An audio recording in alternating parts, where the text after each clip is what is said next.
भारताच्या ज्या इतिहास लेखनाच्या परंपरा आहेत त्या मागच्या काही व्याख्यानापासून समजून घेण्याचा प्रयत्न करतो. आणि भारताच्या इतिहास लेखनाच्या परंपरा हा किती समृद्ध असाव्यात, किती समृद्ध आहेत याचे जे दाखले आपल्याला मिळतात ते या सगळ्या व्याख्यानमालेतून मिळत आहेत.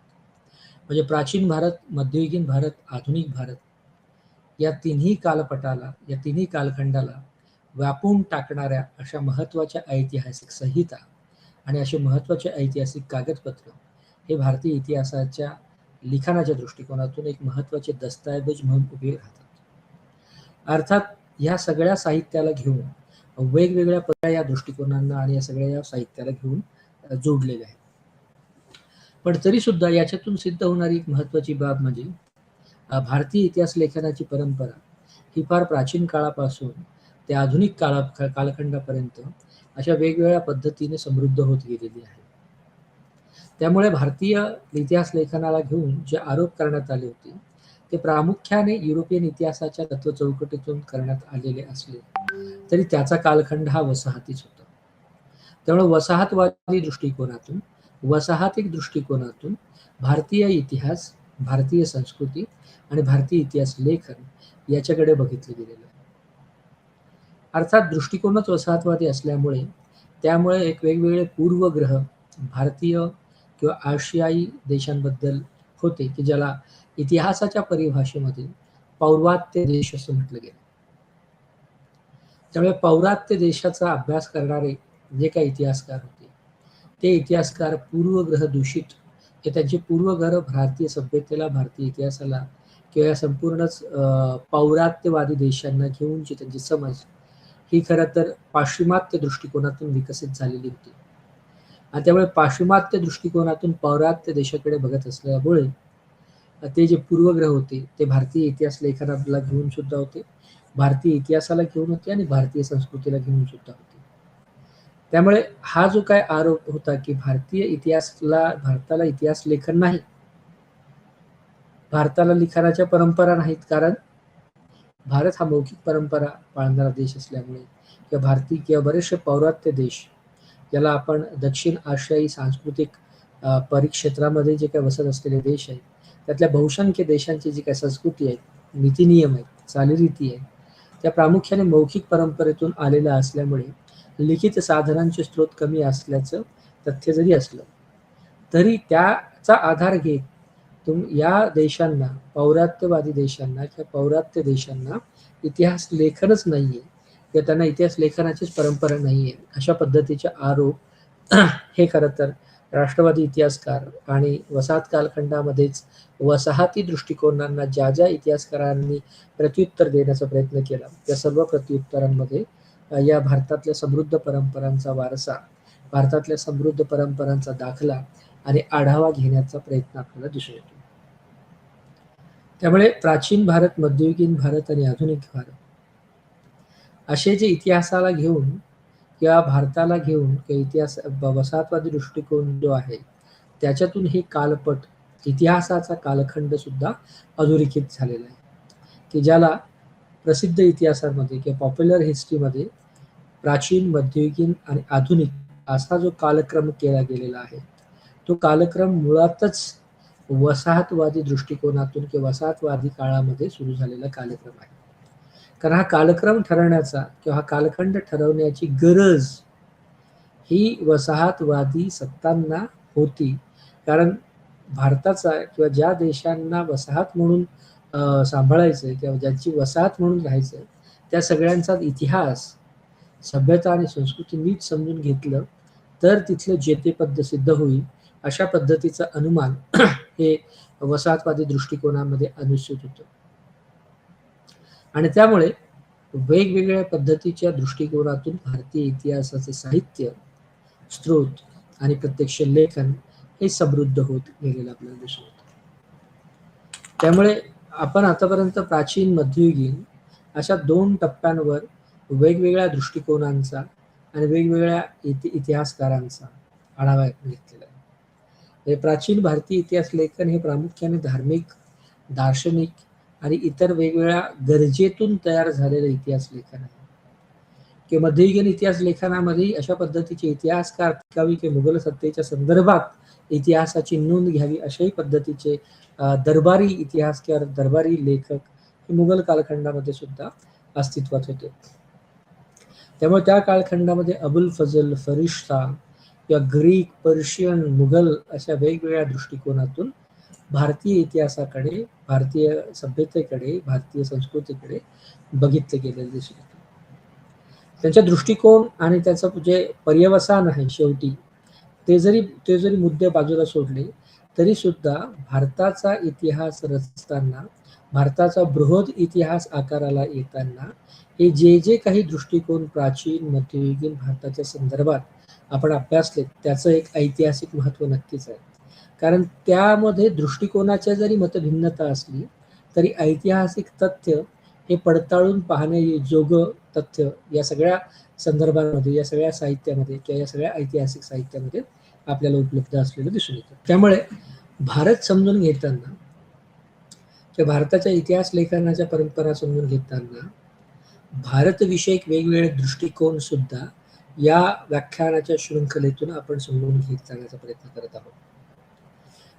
जे प्राचीन भारताला रचनाच्या संदर्भात किंवा प्राचीन भारताचा इतिहास समजून घेण्याच्या अनुषंगाने आपण वेगवेगळी धर्ममतं, दार्शनिक मतं या दृष्टिकोनातून भारतीय इतिहास समजून घेण्याचा प्रयत्न केला. आणि त्यामुळे त्याचे साहित्य आपण काय बघितलेले आहेत की जे इतिहासाचे साहित्य साधन म्हणून बघितले गेले. त्यामध्ये वैदिक साहित्य एक होतं, बौद्धांचं महायान, हीनयान, जातक कथा आणि बरंच काय काय की ज्याच्यामध्ये वेगवेगळ्या पद्धतीचा इतिहास आणि ऐतिहासिक आशय दडलेला होता. तशाच पद्धतीने जैन मत, बौद्ध मत अशा वेगवेगळ्या पद्धतीतून प्राचीन भारत हा अशा वेगवेगळ्या संदर्भ साहित्याच्या अभ्यासातून प्राचीन भारताचा इतिहास आकाराला येत गेला. मध्ययुगीन भारत नीटचा समजून घेत असताना मुघल कालखंडात जे काय तयार झालेले कवी, लेखक आणि इतिहासकार जे होते, म्हणजे इतिहासाची समज खरं तर फार कमी होती या सगळ्या कालखंडामध्ये.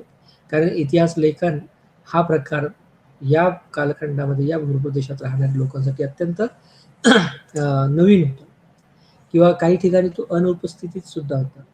त्यामुळे ज्या कुठल्या मंडळींचं किंवा ज्या कुठल्या लेखकांचे आपण हे संदर्भ इतिहास लेखनाची परंपरा म्हणून बघत आहोत त्यांचं मूळ उद्दिष्ट इतिहास लिहिणं किंवा इतिहासाची नोंद घेणं किंवा आसपास घडणाऱ्या घटना आणि घटितांची रचना करून ठेवणं हे बिलकुलच नव्हतं. कारण तत्कालीन समाज व्यवस्थेच्या गरजेतून, राजकीय परिप्रेक्ष्याच्या गरजेतून आणि राजवटीच्या अनुषंगाने बरेचसे लेखक, इतिहासकार हे दरबारी अभ्यासक म्हणून उभे राहिलेले होते. त्यामुळे त्यांची गरज ही राजालाची सेवा करणं, त्याची गरज ही सत्तेची सेवा करणं अशी असल्यामुळे निरपेक्ष, शास्त्रशुद्ध, शास्त्रीय इतिहास असा लिहिण्याचा प्रयत्न काही फार प्राचीन भारतामध्ये पण नव्हता आणि इतिहास मध्ययुगीन भारतामध्ये पण नव्हता. परंतु जे काय होतं त्यामध्ये इतिहास विषयक अंतर्निहित जाणीव नक्कीच होती. कारण त्याचा जो स्वरूप आहे इतिहास सांगण्याचं किंवा इतिहासाचं जे काय फॉर्म्स आहे, स्वरूप आहे ते शास्त्रोक्त नव्हतं, परंतु त्याचा आशय हा इतिहास विषयक जाणीवेने भरलेला होता. आणि त्यामुळे युरोपियन तत्व चौकटीच्या इतिहास लेखनाला घेऊन याला प्रत्युत्तर म्हणून भारतीय राष्ट्रवादी इतिहासकाराकडून, इतिहास लेखनाचा अभ्यास असणाऱ्या अभ्यासकांकडून असं प्रत्युत्तर देण्यात आलं की भारताला शास्त्रोक्त इतिहासाची, काटेकोर इतिहास लेखनाची परंपरा नसली तरी सुद्धा भारतामध्ये जे काय ऐतिहासिक साहित्य उपलब्ध आहे त्यामध्ये एक दडलेला अंतर्निहित इतिहास आहे. त्यामुळे तो दडलेला अंतर्निहित इतिहास उजागर करणं हे सुद्धा महत्त्वाचं लक्ष या शृंखलेचं आहे की ज्याच्यातून भारतीय इतिहास लेखनाच्या परंपरेवर वेगवेगळ्या दृष्टिकोनाचा कशा पद्धतीने प्रभाव पडला याचा आढावा घेणं सुद्धा सुकर या निमित्ताने होईल. प्राचीन भारतातली वेगवेगळी धर्ममत, दार्शनिक बाबींच्या दृष्टिकोनातून लिहिला गेलेला इतिहास किंवा नोंदी या बघितल्यानंतर मध्ययुगीन भारतातले जे काही फरिश्ता, अबुल फजल, वेगवेगळे कवी, दरबारी कवी, मुघल कालखंडातले राजकीय इतिहासकार या सगळ्यांचा आढावा घेतल्यानंतर एक पहिला जो प्रयत्न झाला त्याचाही आपण आढावा घेतला तो होता काश्मीरच्या इतिहासाच्या संदर्भात, की जो राजतरंगिणी नावाचा जो ग्रंथ ज्या कल्हणाने लिहिला तो पहिला एक मूलभूत असा प्रयत्न होता की ज्याचं मूळ उद्दिष्टच इतिहास सांगणं होतं. तर हे सगळे प्राचीन आणि मध्ययुगीन भारताचे ग्रीक, अरेबियन, पर्शियन अशा वेगवेगळ्या दृष्टिकोनातून कोणत्या पद्धतीचं ऐतिहासिक साहित्य या कालखंडामध्ये निर्माण झालं आणि त्याचं मुख्य उद्दिष्ट काय याची चर्चा आतापर्यंत आपण केलेली आहे.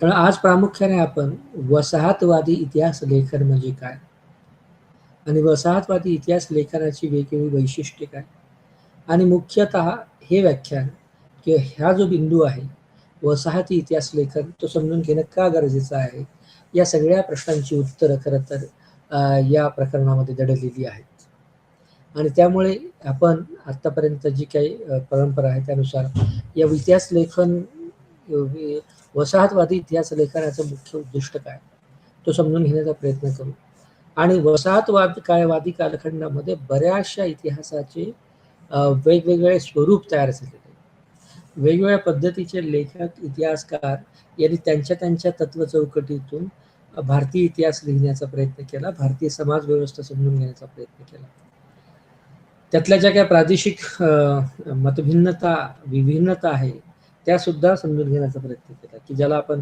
बृहद अर्थाने उत्तर भारत दक्षिण भारत मध्य भारत अशा ज्या काही वर्गवाऱ्या करतो त्या सगळ्यांचे आढावे खरं तर आपल्याला या वसाहतवादी इतिहास लेखनामध्ये घेता येणं शक्य आहे आणि त्यामुळे वसाहतवादी इतिहास लेखनाचा जो कालखंड आहे तो वेगळ्या अर्थाने वेगवेगळ्या अभ्यासकांचा तयार होण्याचा कालखंड सुद्धा आहे याच्यातून जे काही मटेरियल उपलब्ध आहे आधुनिक भारताच्या संदर्भातलं त्याला भक्कम अशा वेगवेगळ्या दृष्टिकोनांची साथ सोबत लाभलेली आपण दिसतो तर त्यामुळे प्रत्येक इतिहासकाराची नोंद घेणे त्याने मांडलेल्या ऐतिहासिक तथ्याच्या अनुषंगाने त्याच्यावर मतप्रवर्तन किंवा त्याच्यावर मत व्यक्त करणं हे शक्य नाही कारण वसाहतवादी कालखंड किंवा ज्याला वेगळ्या ढोबळमानाने आपण आधुनिक कालखंड असं म्हणतो तो आधुनिक कालखंड खरं तर आधुनिक भारत समजून घेत असताना अत्यंत महत्वाचा कालखंड म्हणून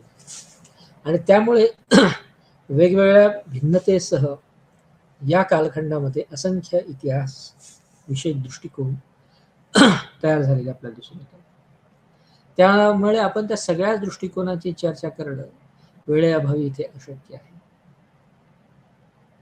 किंवा आपण त्या कालखंडामध्ये जे काही इतिहासकार किंवा इतिहास लेखन शास्त्राचा कर्ता म्हणून बघतो त्या सगळ्याची नोंद घेणं इथे अशक्य आहे आणि त्यामुळे काही आपण उदाहरणं वानगी दाखवली 4 ते 5 महत्वाच्या इतिहासकारांचं इतिहास लेखनाच्या दृष्टिकोनातून आणि भारतीय इतिहास आणि संस्कृती समजून घेण्याच्या दृष्टिकोनातून महत्व अधोरेखित करण्याचा प्रयत्न करणार आहोत आणि त्यामुळे पर्यायाने त्या इतिहास लेखकाची त्या इतिहास लेखन शास्त्रामध्ये रस असणाऱ्या या सगळ्या लोकांच्या वतीने आपल्याला त्या लेखकाची त्या महत्वाच्या वसाहतवादी ज्यांच्यामध्ये तो वसाहतवादी दृष्टिकोन ओतप्रोत भरलेला आपल्याला दिसतो त्या इतिहास अभ्यासकांची नोंद आपल्याला या व्याख्यानामध्ये घेणं गरजेचं आहे त्यामुळे आपण मागच्या काही व्याख्यानांपासून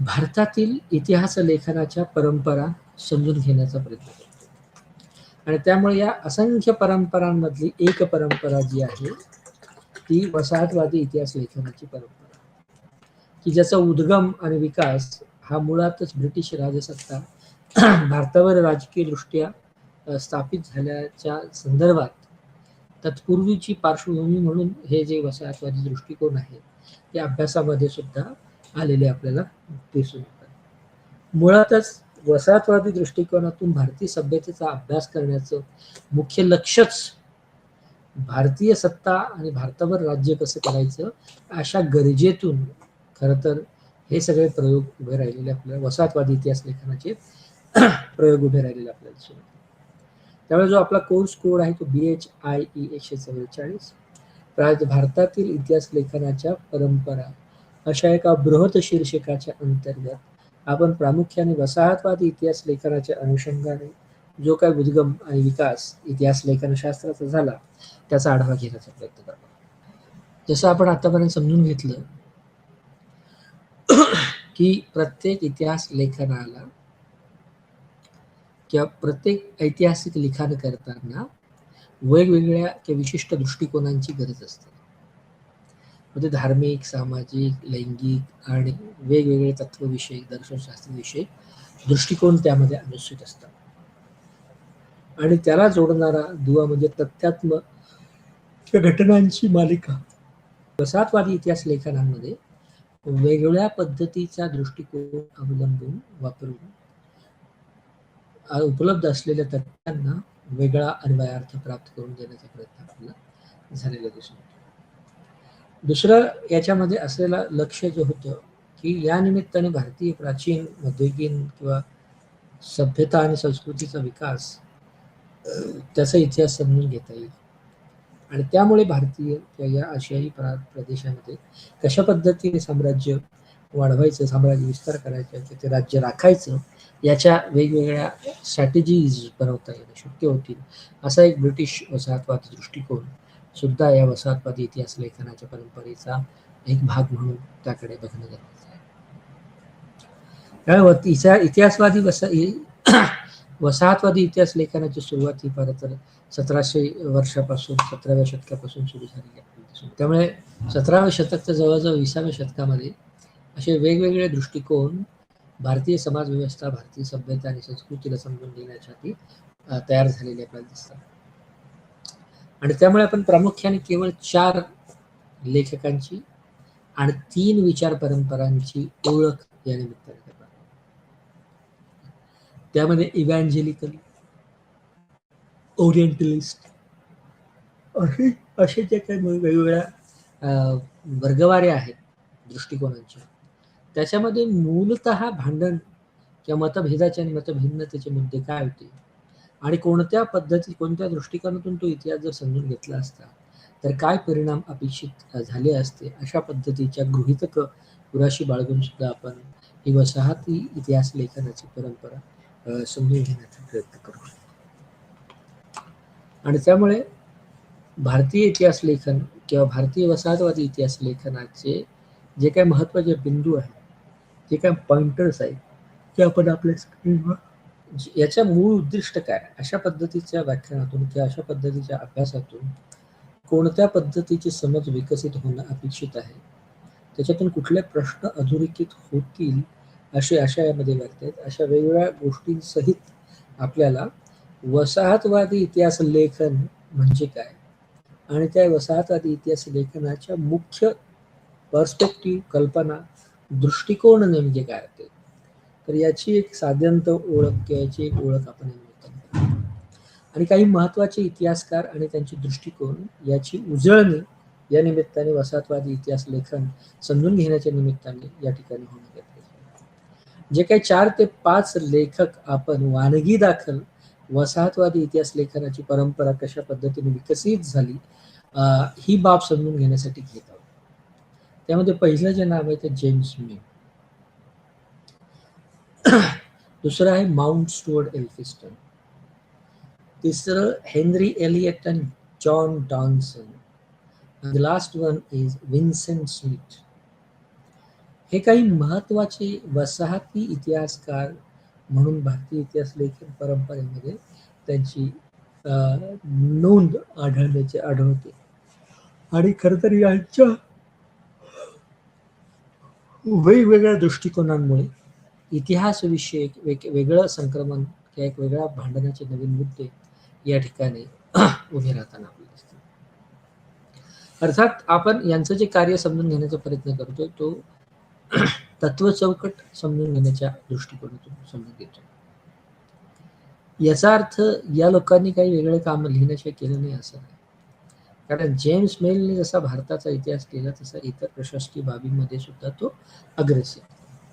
किंवा माउंट स्टुअर्ट एल्फिस्टन याच्यामुळे खरं तर मुंबईचा विकास किंवा महाराष्ट्राचा विकासाच्या सुरुवातीच्या कालखंडातले जे काही टप्पे होते ते माउंट स्टुअर्ट एल्फिस्टनच्या सुधारणांना विचारात घेतल्याशिवाय खरं तर महाराष्ट्राचा इतिहास सुद्धा लिहिणे शक्य होणार नाही. अशा पद्धतीचे वेगवेगळे दृष्टिकोनाला घेऊन मतभेद आणि मतभिन्नता आत होती, पण त्याच्या कार्याला घेऊन बऱ्याच ठिकाणी समर्थन आपल्याला दिसतं. तर हेनरी एलियट, जॉन डायस आणि विन्सेंट स्मिथ अशा वेगवेगळ्या इतिहास प्रभावाचे दाखला या ठिकाणी आपण वसाहतवादी इतिहास लेखन समजून घ्यायचा. अर्थात मुळात या ठिकाणी जी काही उद्दिष्ट पुराशी बाळगण्यात आलेली ती म्हणजे वसाहतवादी इतिहास लेखनाचा जो काही इतिहास आहे आणि त्यामध्ये उपलब्ध असलेल्या ज्या काय महत्वाच्या संकल्पना आहेत किंवा मूलभूत कल्पना आहेत त्याची ओळख करून घेणे खरं तर हे या मॉड्यूलचं मुख्य उद्दिष्ट आहे. ठीक आहे. त्यामुळे वसाहतवादी इतिहास लेखनाचा इतिहास आणि त्या अनुषंगाने तयार होणाऱ्या ज्या मूलभूत संकल्पना आहेत की ज्या आहेत त्याची ओळख आपल्याला या ठिकाणी करणं शक्य आहे आणि ते या प्रकरणाचे उद्दिष्ट. त्याच पद्धतीने जे 4 ते 5 महत्वाचे इतिहासकार आपण या ठिकाणी उदाहरणादाखल घेतले तर ते तेवढेच महत्वाचे नाहीत. ओके. त्याच ठिकाणी इतर महत्वाचे अजून सुद्धा महत्वाचे इतिहासकार होते. त्यामुळे या सगळ्या वसाहतवादी इतिहासकारांमधली जी तुलना नेमकी किंवा 2 इतिहासकारांमध्ये किंवा वेगवेगळ्या घटकांमध्ये जे काही इतिहास विषय चर्चा वाद चालतात, ओके, त्याची तुलना करणं या निमित्ताने सोपं जाऊ शकतं. त्याच पद्धतीने इतिहासकारांच्या कल्पनांचा शोध घेण्यासाठी सुद्धा सक्षमता प्राप्त होऊ शकते. अशा पद्धतीच्या महत्वाची उद्दिष्ट या ठिकाणी उराशी बाळगलेली आहे. ओके. कारण या इतिहासकारांच्या कल्पनांचा शोध का घेणं गरजेचं आहे कारण ते भारतातील ब्रिटिश राजवटीची जी प्रगती झाली त्यासोबत ते सुद्धा प्रगत होत गेलेले आपल्याला दिसते. तेव्हा ब्रिटिश राजवटीचा साम्राज्य विस्तार किंवा ब्रिटिश साम्राज्याच्या प्रगतीचा विस्तार जो आहे तो या वेगवेगळ्या अनुषंगाने उभा राहिलेला आहे किंवा विकसित झालेला आपल्याला दिसून येतो. त्यामुळे हे सगळे महत्वाचे उद्दिष्ट या ठिकाणी आपण अर्थात आपण वसाहतवादी इतिहास लेखन किंवा वसाहती इतिहास लेखन हा खरं तर इतिहास लेखनाचाच एक प्रवाह आहे. त्यामुळे ते समजून घेताना मुळात वसाहती इतिहास लेखन किंवा वसाहतवादी दृष्टिकोनाचे इतिहास लेखन म्हणजे काय समजून घेणं. अर्थात इथपर्यंत तर आपण सगळे जाणतो की भारतीय जो काही भूखंड आहे किंवा भारतीय जे काय सगळी हे आहे ते कधी काळी ब्रिटिश साम्राज्याची वसाहत होती आणि त्यामुळे एक वेगवेगळ्या पद्धतीने अँथ्रोपॉलॉजिकल स्टडीज या ठिकाणी या वसाहतवादी कालखंडात तयार झालेल्या वेगवेगळ्या विद्वानांनी केलेल्या आपल्याला. तर वसाहती इतिहास लेखन हा खरं तर इतिहास लेखनाचाच एक प्रकार आहे परंतु त्यामध्ये मूलभूत जो बराच फरक असू शकतो तर तो दृष्टिकोनांचा फरक त्याच्याकडे. त्यामुळे या कालखंडामध्ये की ज्याला आपण वसाहती इतिहासाचा कालखंड म्हणतो या कालखंडामध्ये जे काही इतिहासकार किंवा जे काही वेगवेगळे इतिहास या काळात रचले गेले तर ते खरं तर त्या कालखंडामध्ये जी काही कंपनी होती आणि त्यामुळे पर्यायाने कंपनी सरकार होतं तर त्याचे विद्वान आणि प्रशासक यांनी मिळून खरं तर इतिहास लेखन केलेलं दिसतं किंवा त्यांचं मुख्य उद्दिष्ट जे होतं ते ब्रिटिश वसाहतवादी राजवटीचं जे काही स्थान होतं ते तसंच चालू ठेवणं हे खरं तर एक अनुसूचित दडलेली भावना या सगळ्या प्रक्रियेमध्ये असलेली आपल्याला दिसून येते. त्याच पद्धतीने भारत जो आहे तो ऐतिहासिक दृष्टी समजून घेण्याची गरज वसाहती इतिहासकारांना वाटते आणि या भारताचं चित्रण हे खरं तर वसाहतवादी इतिहास लेखनाचं मुख्य सूत्र आहे. त्यामुळे भारत ही जशी ब्रिटिशांची वसाहत बनते एका बाजूला राजकीय संघर्ष आहे दुसऱ्या बाजूला सामाजिक अस्वस्थता वगैरे या कालखंडात म्हणजे वसाहतवादी कालखंडामध्ये आपल्याला तयार झालेले आपल्याला दिसून येते आणि त्यामुळे जो काय त्याच्याही अगोदरचं 1857चे जे बंड होतं त्या बंडानंतर तर वसाहतवादी राजवटीला लक्षात आलं होतं की हा उद्रेक खरं तर याच्या मोठ्या प्रमाणात वाढू शकतो आणि त्यामुळे तो तिथेच दाबण्याचा प्रयत्न करतो. ठीक आहे. परंतु अशा पद्धतीचं प्रतिरोध परत होऊ नये म्हणून मुळात हा भारतीय समाजव्यवस्था आणि त्याची संस्कृती ही समजून घेण्याच्या गरजेतून इतिहास लेखन वसाहतवादी कालखंडामध्ये सुरू झालेला पाहिजे. एका बाजूला त्या ब्रिटिश म्हणजे वसाहतवादी कालखंडामध्ये पुरा आणि राज्य करा ही नीती होतीच पण ज्या भूभागावर राज्य करायचं आहे जो भूभाग ताब्यात ठेवायचा आहे त्याची संस्कृती त्याचे सांस्कृतिक पैलू याचा सखोल अभ्यास करणं ही एक वसाहतवादी प्रशासकीय गरज त्या कालखंडामध्ये तयार झालेली आपल्याला दिसून येते. आणि ब्रिटिशांच्या ज्या वेगवेगळ्या चुका, ज्या सांस्कृतिक चुका म्हणता येऊ शकतील, त्या इथून पुढे पचवणं अवघड गेल्या असत्या आणि त्या दृष्टिकोनातून सुद्धा वसाहतवादी लेखन हे याचं लेखनाची सुरुवात झालेली आपल्यापासून. अर्थात वसाहतवादी इतिहास लेखन म्हणजे काय, तर ज्या कालखंडामध्ये ब्रिटिशांनी आपली वसाहत, म्हणजे भारत ही एक वसाहत म्हणून जर बघितली तर ती स्थापिली, आणि त्यामध्ये वेगवेगळे जे काय सुरुवातीच्या कालखंडामध्ये 1717 ते 1757 हा कंपनी सरकार किंवा कंपनीचा कालखंड म्हणून वापरला.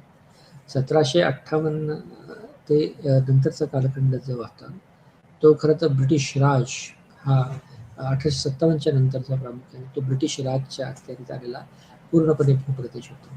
ठीक आहे. त्यामुळे या कालखंडामध्ये वेगवेगळ्या वसाहती दृष्टिकोन जे आहे इतिहासाला घेऊन, इतिहास विषयाला घेऊन, ते त्यांच्या दृष्टिकोनातून जेते जे होते जेत्यांच्या दृष्टिकोनातून इतिहास, समाज, संस्कृती समजून घेण्याचे प्रयोग झालेले असल्यामुळे अशा पद्धतीच्या बाबी समोर आलेल्या आपल्याला दिसून येतात. त्यामुळे याच्या मुख्य कल्पना काय आहेत वसाहतवादी इतिहास लेखनाच्या, तर प्रामुख्याने 3 उपप्रकार हे वसाहतवादी इतिहास लेखन समजून घेताना लक्षात येतो. एक म्हणजे ओरिएंटलिस्ट व्ह्यू ऑफ हिस्ट्री, दुसरा इव्हॅन्जेलिकल व्ह्यू ऑफ हिस्ट्री, तिसरा अँग्लिसिस्ट व्ह्यू ऑफ हिस्ट्री. तर हे 3 महत्वाचे व्ह्यू किंवा हे 3 महत्वाचे जे काही दृष्टिकोन आहेत यांनी खरं तर वसाहती इतिहास लेखन समृद्ध केलेलं आपल्याला दिसून येतं. अर्थात ओरिएंटलिस्ट म्हणजे ज्याला आपण पौरात्यवादी म्हणतो, पौरात्यवादी देश म्हणतो, त्या देशांचा अभ्यास करण्याला ओरिएंटलिझम किंवा ओरिएंट आणि त्यातला प्रत्यक्ष व्यक्ती हा तशाच पद्धतीने बघत असला तर त्याला ओरिएंटलिस्ट असं म्हटलं गेलेलं आहे. त्यामुळे पौरात्य समाज समूह समजून घेण्याच्या दृष्टिकोनातून ओरिएंटलिझमची संकल्पना उदयाला आली. परंतु हा ओरिएंटलिझम किंवा हा पौरात्यवाद हा पाश्चिमात्यांनी तयार केलेला पौरात्यवाद होता. पाश्चिमात्यांनी पूर्वेकडच्या देशांचा अभ्यास करण्याच्या अनुषंगाने जो काही गट बनवलेला होता अभ्यास विषय, तो तशा पद्धतीने तो ओरिएंटलिस्ट तशा पद्धतीने तो पश्चिमेत राहणारा पण पौरात्य दृष्टिकोन आणि पौरात्य अभ्यास विषय असणारे इतिहास लेखक आणि कंपनीचे अधिकारी याच्यातून ते तयार झालेले. त्यामुळे या ओरिएंटलिस्ट मध्ये ओल्टियर, डिडेरोट इत्यादी वेगवेगळ्या इतिहासकाराचं लिखाण त्याचा भाग आहे, ज्याला वसाहती इतिहास लेखन म्हटलं जातं. अर्थात हा जो पहिला ग्रुप होता इतिहास विषयक वेगळी मतं असणारा, त्याने खरं तर भारतीय सभ्यतेचं कौतुक केल्याचं आपल्याला दिसतं. तेव्हा या सगळ्या वोल्टर अँड डिडेरोट आणि इतर जे काही महत्वाचे इतिहासकार होते की जे ओरिएंटलिस्ट कॉलोनियल हिस्टोरियन, जे पौरात्यवादी वसाहतवादी इतिहासकार म्हणून ज्याची गणना केली जाऊ शकते, ओके, त्यामुळे त्यांनी भारतीय सभ्यतेचं कौतुक केलं होतं. ओके, आणि पाश्चिमात्य दृष्टिकोन किंवा पाश्चिमात्य पद्धतीशास्त्र डोक्यात असल्यामुळे भारतीय इतिहासाला सुद्धा युरोपियन इतिहासात घडलेल्या घटनांचा अर्थातून बघितलं गेलं ओरिएंटलिस्ट अभ्यासकांकडून. आणि त्यामुळे भारतीय इतिहास हा सुद्धा युरोपियन इतिहासासारखाच राहिलेला आहे. त्यामुळे युरोपियन इतिहासामध्ये मध्ययुगीचा कालखंड हा डार्क एजेस किंवा काळा कालखंड म्हणून जसा ओळखला गेला, तसाच तो भारतामध्ये पण असावा असं Voltaire, Diderot, William Jones, Henry Colebrooke, Charles Dickens, H N. Wilson किंवा जेम्स प्रिन्सेस इत्यादी जे काही इतिहासकार होते त्यांचा तो दृष्टिकोन. अर्थात हे विल्सन, जेम्स प्रिन्सेस हे ज्यांनी पुरातत्वशास्त्रामध्ये सुद्धा एक महत्वाची भर घातली अशा पद्धतीचे ते इतिहासकार होते. परंतु याचं वैशिष्ट्य काय, त्यांनी भारतीय सभ्यतेचं एका बाजूला कौतुक केलं, दुसऱ्या युरोपियन तत्व चौकटीच्या अनुषंगाने भारतीय इतिहास समजून घेण्याचा प्रयत्न केला. त्यामुळे त्यांनी भारतीय इतिहासामध्ये सुद्धा युरोपियन पद्धतीचं डार्क एज पाहिलं की जे खरं नाही, कारण भारतामध्ये वेगवेगळ्या भक्ती आणि सुफी परंपरा या कालखंडामध्ये होत्या, ज्या कालखंडात युरोप हा डार्क एज आणि डार्क एज नंतर येणाऱ्या वेगवेगळ्या बाबींनी ग्रस्त झालेला होता. त्यामुळे भारतामध्ये काय डार्क एज गडद असं कालखंड आढळला नाही, परंतु तो पौरात्यवादी इतिहासकारांना आढळला किंवा तो ओरिएंटलिस्ट लोकांना, कारण त्याचा दृष्टिकोन पाश्चिमात्य असल्यामुळे तो तशाचा तसा त्यांनी भारतावर लावण्याचा प्रयत्न केलेला आपल्याला दिसतो. दुसरा जो काही महत्वाचा वसाहतवादी इतिहास लेखन समजून घेण्याच्या दृष्टिकोनातला बाब म्हणजे इव्हॅन्जेलिकल्स इतिहास लेखनाची परंपरा. खरं तर हा जगाविषयी ख्रिश्चन दृष्टिकोन म्हणून सुद्धा इव्हॅन्जेलिकल्सकडे बघता येऊ शकतो. त्यामुळे जसा ओरिएंटलिस्टमध्ये William Jones, Henry Colebrooke, Charles Wilkins, H N. Wilson, James हे प्रिन्सिप आढळतात, तसं इव्हॅन्जेलिकल दृष्टिकोनाची री ओढणारी जी काय मंडळी होती त्यामध्ये चार्ल्स ग्रांट आणि विल्यम वॉर्ड यासारखे वसाहती इतिहासकार होते की ज्यांच्याकडे ख्रिश्चन धार्मिक दृष्टिकोन जगाविषयीचा अवगत होता. त्यामुळे या दृष्टिकोनातून प्रामुख्याने धार्मिक अनुषंगाने आणि ख्रिश्चन धर्माच्या अनुषंगाने जगाकडे बघितले. तेव्हा ख्रिश्चन धर्मसंस्थेने बनवलेली जी काय धर्ममतं होती, ते दृष्टिकोन होते, धर्माचा समाजाच्या संदर्भात अर्थ लावणे किंवा ते वाईज वर्सा अशा पद्धतीने इव्हॅन्जेलिकल्स हिस्टोरियन्स त्यावर झालेलं आपल्याला दिसून येतं. नंतरच्या कालखंडामध्ये जो काय ख्रिश्चनिटीचा प्रभाव वसाहतीमध्ये वेगळ्या पद्धतीने वाढला, त्यामध्ये इव्हॅन्जेलिकल दृष्टिकोन हा सुद्धा कदाचित ती अस्मिता आकाराला येण्यामध्ये त्यांनी महत्त्वाचा रोल प्ले केल्याची शक्यता आपण त्याच्याकडे बघू शकतो त्या आकाराला. तिसरा जो होता तो अँग्लिसिस्ट. खरं तर हा प्रबोधनातून म्हणजे 18व्या शतकामध्ये जे काय प्रबोधन झालं होतं, की जो काय प्रबोधनाचा कालखंड म्हणून ओळखला जातो, त्याच्यातून उदयाला आलेला असा एक इतिहासविषयक दृष्टिकोन होता, की ज्याची व्युत्पत्ती ही प्रबोधन कालखंडातली आहे. विचार म्हणून अँग्लिसिस्ट जे होते ते धर्मनिरपेक्ष होते. इव्हॅन्जेलिकल आणि ओरिएंटलिस्टची तुलना करता त्याच्या ही दोन वेगळी टोकं म्हणून उभी राहतात. आणि अँग्लिसिस्ट हे वेगळ्या पद्धतीने मध्यस्थ किंवा भारतामध्ये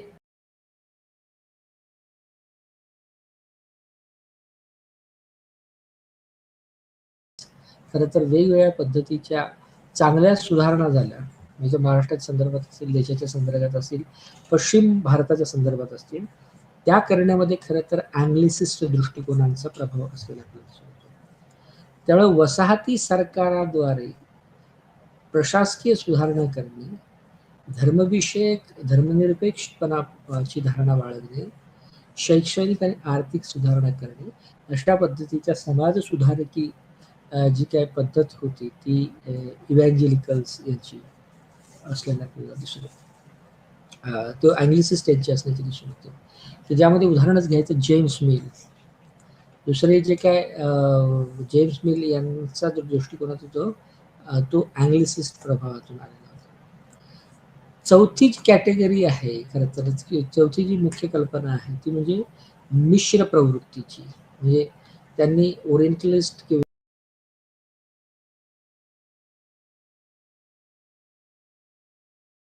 त्यांनी भारतीय इतिहास आणि इतर बाबींकडे बघितलं, तर त्यामध्ये दोन महत्वाचे इतिहासकार आहेत की जे मिश्र पद्धतीचे दृष्टिकोन बाळगतात. एक म्हणजे माउंट स्टुअर्ट एल्फिस्टन आणि लास्ट वन म्हणजे विन्सेंट स्मिथ. आता काही हे जे काही महत्वाचे इतिहासकार त्याच्या वर्गवारीसह आपण समजून घेण्याचा प्रयत्न केला, तर नेमकं या इतिहासकारांनी काय महत्वाच्या कामगिरी केल्या आणि त्याच्यातून भारतीय इतिहासाची रचना आणि भारतीय इतिहासाला घेऊन कशा पद्धतीच्या बाबी पुढे येतात याची काही त्रोटक माहिती आपण या ठिकाणी घेऊ. त्यामुळे आपला जो महत्वाचा बिंदू आहे तो महत्वाचे वसाहतवादी इतिहासकार, त्यातून आपण पहिल्यांदा जेम्स मिल याच्या कार्याचा आणि त्याच्या अभ्यासविषयक कृतींचा आढावा घेण्याचा प्रयत्न केला. अर्थात जेम्स मिल हे काय पहिले वसाहतवादी इतिहासकार म्हणून ओळखले जात नाही, तर पहिले अधिकृत वसाहतवादी इतिहासकार म्हणून जे ओळखले जातात ते म्हणजे रॉबर्ट आर्मे. त्यामुळे रॉबर्ट आर्मे नंतर जे काय इतिहासकार तयार उभे राहिले त्यामध्ये जेम्स मिल, की जे 1873 ते 1836 या कालखंडामध्ये ते वसाहतवादी इतिहास लेखनाच्या प्रभावात होते आणि त्यामुळे ते हे जे वसाहतवादी इतिहास लेखनाच्या संस्थापकापैकी संस्थापकात अग्रगण्य मानले जातात ते म्हणजे जेम्स मिल. तर जेम्स मिलने हिस्ट्री ऑफ इंडिया नावाचा ग्रंथ लिहिलेला आहे, की जो 1806 ते 1818 दरम्यान लिहिलेला आणि जवळजवळ 6 खंडांमध्ये उपलब्ध असलेला हा विस्तृत असा भारताला समजून घेण्याविषयीचा दृष्टिकोन आहे. परंतु यातला जो दृष्टिकोन होता तो प्राच्य विद्ये पंडिताचा होता. आणि त्यामुळे विल्यम जोन्स यांच्या विरोधात सुद्धा विल्यम जोन्स हे जे काही इव्हॅन्जेलिकल्स सुरुवातीचे दृष्टिकोन होते त्यांना विरोध आपल्याला जेम्स मिलच्या आयडिया ऑफ इंडिया किंवा हिस्ट्री ऑफ इंडिया या ग्रंथामध्ये आढळतो. त्यामुळे भारतीय सभ्यतेच्या सर्वात विरोधात सर्वात खोल आणि चिरस्थायी पूर्वग्रह जे तयार झाले त्याचे स्रोत आपल्याला या सगळ्या विचारधारांमध्ये दिसून येतात. त्यामुळे प्राच्यविद्या जे काय ओरिएंटलिस्ट होते त्याला खरं तर जेम्स मिल सारख्या पद्धतीने मोठ्या प्रमाणामध्ये विरोध केला होता. त्यामुळे तिसरा जो काय मुद्दा होता तो म्हणजे निर्णयात्मक इतिहास तयार असतो, म्हणजे ज्याला जजमेंटल हिस्ट्री असं म्हटलं गेलं. याचं कारण म्हणजे की मुळातच हा जो इतिहास आणि इतिहास लेखनाचे प्रयोग आहेत हे प्रयोग मुळात जे काय ब्रिटिश सिव्हिल सर्व्हिस किंवा ब्रिटिश सैन्यात किंवा ब्रिटिश प्रशासकीय अधिकारी जे होते ते जे नागरी सेवा देत होते भारतामध्ये सुरुवातीच्या कालखंडामध्ये त्यांच्या अभ्यासक्रमाचा भाग म्हणून हे सगळे इतिहासकाराचे किंवा इतिहासविषयी दृष्टिकोन हे जे भारताला समजून घेण्यासाठी महत्वाचे ठरले तर त्यामुळे त्याच्यातून एक वेगळ्या पद्धतीने न्यायिक जजमेंटल हिस्ट्री सुद्धा तयार होतो. कारण हे सगळे दृष्टिकोन हे भारतात ब्रिटनचे जे तरुण आले होते त्यांच्या नागरी सेवकांसाठी पाठ्यपुस्तक म्हणून सुद्धा या हिस्ट्री ऑफ इंडिया आणि इतर वसाहतवादी इतिहास लेखनाचा उपयोग झालेला आपल्याला. तर जेम्स मिल हा खरं तर एक महत्वाचा इतिहासकार, वसाहतवादी इतिहासकार म्हणून ओळखला जातो, की ज्याची पद्धत ही खरं तर सभ्यतेच्या प्रक्रियेची राहिली. आणि विल्यम जोन्स जे होतं तो ब्रिटिश आणि भारतीय संस्कृतीमध्ये जवळीक आणि काय जवळचा प्रकार आहे अशा पद्धतीचा प्रयोग सुद्धा आपल्याला होत असताना दिसतो.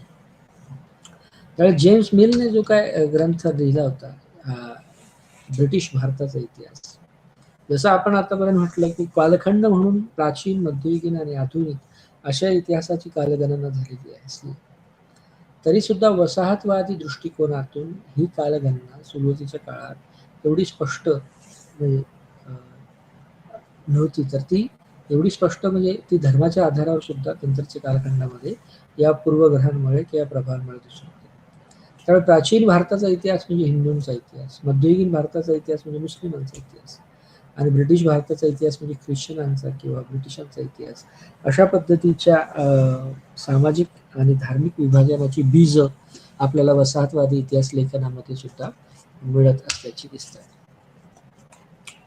नंतरच्या कालखंडात जो काय भारतामध्ये प्रशासक आला की जो दीर्घकाळापर्यंत भारतात होता, अर्थात विल्यम जोन्स आणि इतर अगोदरचे जे काय इव्हॅन्जेलिस्ट आणि ओरिएंटलिस्ट होते किंवा जेम्स मिल हा स्वतः त्याने एवढा मोठा बृहत ग्रंथ भारतावर लिहिला, परंतु त्याने कधीही भारताला भेट दिली नव्हती.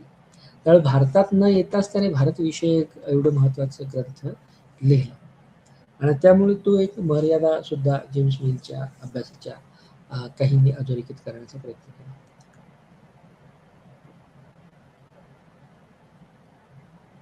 त्यामुळे सगळ्यात महत्वाचा ब्रिटिश अधिकारी म्हणजे माउंट स्टुअर्ट एल्फिस्टन, की जो भारतामध्ये 1779 ते 1859 असा प्रदीर्घ काळात भारतात प्रशासक आणि विद्वान म्हणून नावाजला गेला, की ज्याने मिल आणि मिल सारखे जे काही दृष्टिकोन होते त्याच्यावर सडकून टीका केलेली आपल्याला दिसते. अर्थात माउंट स्टुअर्ट एल्फिस्टन हा महाराष्ट्र, पश्चिम भारत याच्या विकासामध्ये या कालखंडामध्ये तयार झालेल्या ज्या काही शिक्षण व्यवस्था आहे किंवा शिक्षणाच्या सुधारणा आहे त्याच्यामध्ये सुद्धा महत्वाचा रोल प्ले करतो. तर माउंट स्टुअर्ट एल्फिस्टनमुळे जमीन धारणा जे आहे किंवा लँड डिस्ट्रीब्युशन जे आहे महाराष्ट्राच्या संदर्भात त्याचं क्रॉप पॅटर्न्स किंवा त्याची पुनर्बांधणी ही माउंट स्टुअर्ट एल्फिस्टन हा जेव्हा डेक्कनचा कमिशनर म्हणून अपॉइंट झाला होता सुरुवातीच्या कालखंडामध्ये, सातारा नंतर इतर प्रदेशामध्ये होता, तर त्याच्यातून आपल्याला माउंट स्टुअर्टचं असे दोन्ही कार्य त्याच्यातून दिसून येतात. अर्थात त्याचा हिंदू आणि Mohammedan India, history of Hindu आणि मोहम्मदन इंडिया 1841ला प्रकाशित झालेला ग्रंथ आणि दुसरीकडे पूर्वेकडील ब्रिटिश सत्तेचा अपूर्ण इतिहास, अशी 2 महत्वाची पुस्तकं माउंट स्टुअर्ट एल्फिन्स्टनच्या कार्यकाळामध्ये त्यांनी लिहिलेली आपल्याला दिसून येतात, की ज्याच्यामुळे आपल्याला भारताचा म्हणजे वसाहतवादी भारताचा किंवा आधुनिक भारताचा इतिहास रचणे शक्य होतं.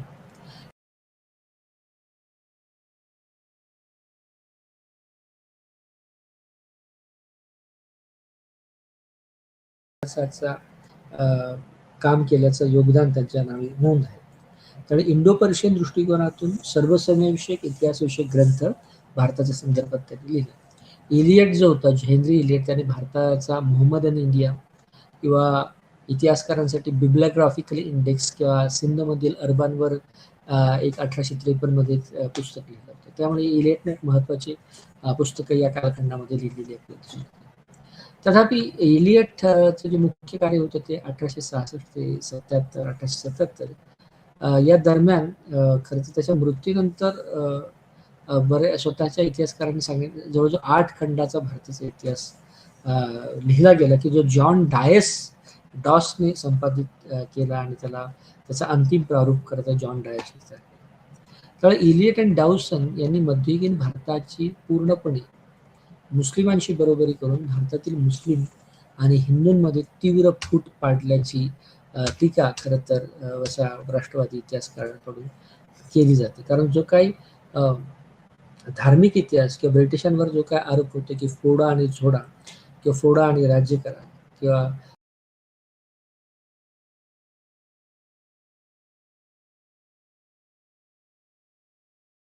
एक अत्यंत महत्वाचा इतिहासकार या कालखंडातला तो म्हणजे विन्सेंट स्मिथ. ओके, त्यामुळे विन्सेंट स्मिथने सुद्धा वेगवेगळ्या पद्धतीने वसाहतवादी दृष्टिकोनातून भारताचा इतिहास लिहिला आणि बराच कालखंड विन्सेंट स्मिथने सुद्धा भारतीय इतिहास समाजव्यवस्था समजून घेण्याचा प्रयत्न केला. याचा सारांश म्हणजे खरं तर या अशा महत्वाच्या वेगवेगळ्या लोकांनी वेगवेगळ्या पद्धतीने भारताकडे बघितलं. काहींनी धार्मिक तत्व चौकटीतून बघितलं, त्यामुळे भारतात मध्ययुगीन भारत किंवा ही जी काय कालगणना झालेली तीच मुळात धर्माच्या आधारावर झाली. प्राचीन, मध्ययुगीन आणि आधुनिक हा जो कालखंड आहे तो हिंदू, मुस्लिम आणि ब्रिटिश अशा पद्धतीचा रचनेमध्ये या वसाहतवादी इतिहासकारांनी सुद्धा भर घातला आणि त्यामुळे भारताचा इतिहास हा प्रामुख्याने धर्म, जात आणि इतर सगळ्या बाबींमध्ये फूट पाडण्याच्या दृष्टीने सुद्धा उभा केला. त्यामुळे चांगल्या गोष्टी ज्या घडल्या ब्रिटिशांच्या हातून त्या संदर्भात या इतिहासाच्या तत्व चौकटीतून काही विद्वेषाची मुळं सुद्धा रुजलेली आपल्याला दिसून येतात. आज आपण इथे थांबूया. नमस्कार.